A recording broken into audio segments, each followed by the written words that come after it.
Alors, bienvenue. En 2025, le monde de l'intelligence artificielle, c'est un peu comme un immense marché du travail. Ça bouge dans tous les sens. De nouveaux outils sortent, mais alors tous les jours, chacun avec ses propres talents. Du coup, la vraie question, ce n'est plus de savoir si on doit utiliser l'IA.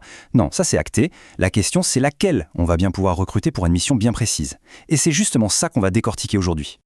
Imaginez un instant, si ChatGPT, Claude, Gemini et les autres étaient des candidats qui postulaient pour un job. Lequel choisir? Lequel embaucher? Parce que, au fond, c'est ça. Chaque projet, c'est une mission et il faut trouver le bon talent numérique pour la remplir. Alors allons-y, regardons un peu leur CV de plus près. Et attention, ce n'est pas juste un effet de mode, loin de là. Tenez-vous bien, une étude de McKinsey nous dit que 78% des entreprises utilisent déjà l'IA dans au moins un de leurs services. Ce n'est donc plus une option sur la table, c'est carrément un pilier de l'entreprise d'aujourd'hui. Bon, pour recruter la bonne IA, la première étape, c'est de savoir quels sont les postes ouverts, n'est-ce pas? Et on est bien loin de la simple automatisation de base. Aujourd'hui, l'IA, elle prend en charge des rôles vraiment complexes. Voilà le concept qui change tout. Avant, l'automatisation, c'était simple. C'était bête et méchant. Si X se produit, alors fait Y. C'était des règles fixes.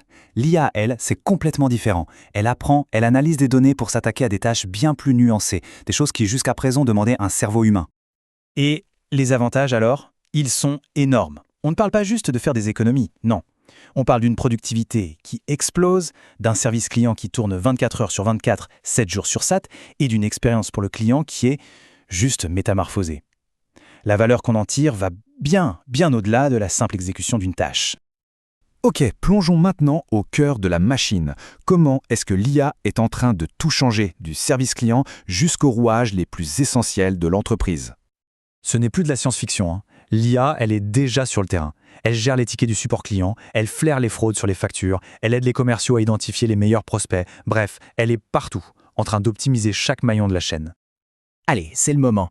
Faisons entrer les candidats. Chacun a son propre profil, ses points forts, ses spécialités. Voyons voir ce qu'ils ont dans le ventre. Alors, sur le ring, on a 3 poids lourds. D'abord, ChatGPT, c'est le créatif, le touche-à-tout, super polyvalent. Ensuite, on a Claude, lui, c'est le spécialiste, le pro, ultra précis, le méticuleux. Et enfin, Gemini, c'est l'intégrateur par excellence, surtout si on gravite dans l'écosystème Google. Bon, assez parlé, passons à l'entretien d'embauche, le vrai. On va les tester sur 2 compétences absolument cruciales, la rédaction et le code. Et là, pour la rédaction, les résultats sont hyper intéressants. Claude, il est bluffant pour imiter un style d'écriture, un ton particulier. C'est vraiment son point fort. GPT-Chapuis, lui, il a un peu tendance à trop couper, à simplifier à l'extrême, au risque de perdre des infos importantes. Quant à Gemini, son style peut parfois paraître un peu froid, un peu stérile. Passons au code. Et là, franchement, la différence est flagrante. On leur a demandé de créer un jeu Tetris juste avec une instruction. Résultat, Claude nous sort un jeu complet, nickel, avec toutes les fonctionnalités. Gemini, c'est solide, ça marche, mais c'est pas très peaufiné. Et ChatGPT, on a un clone, mais vraiment basique. Donc pour une tâche aussi complexe, Claude prend une sacrée longueur d'avance. Ce qui nous amène à une conclusion assez claire, partagée par des experts comme Peter Yang. Pour du travail pro, que ce soit de la rédaction pointue ou du code, quand la qualité est non négociable, Claude, même s'il est plus cher, vaut vraiment l'investissement. Mais alors c'est quoi son secret à Claude? Pourquoi est-il si bon? Ça tient à sa méthode d'entraînement. On appelle ça l'IA constitutionnelle. En gros, il n'apprend pas juste en avalant des tonnes de données. Il est aussi guidé par une sorte de constitution, un ensemble de principes de sécurité et de fiabilité. Et ça change tout. Ses réponses sont non seulement justes, mais aussi beaucoup plus cohérentes et sûres. Allez, deuxième round de l'entretien. Une autre mission capitale pour n'importe quelle boîte. La recherche et l'analyse. Qui est le meilleur pour fouiller, synthétiser et extraire l'essentiel d'un sujet complexe?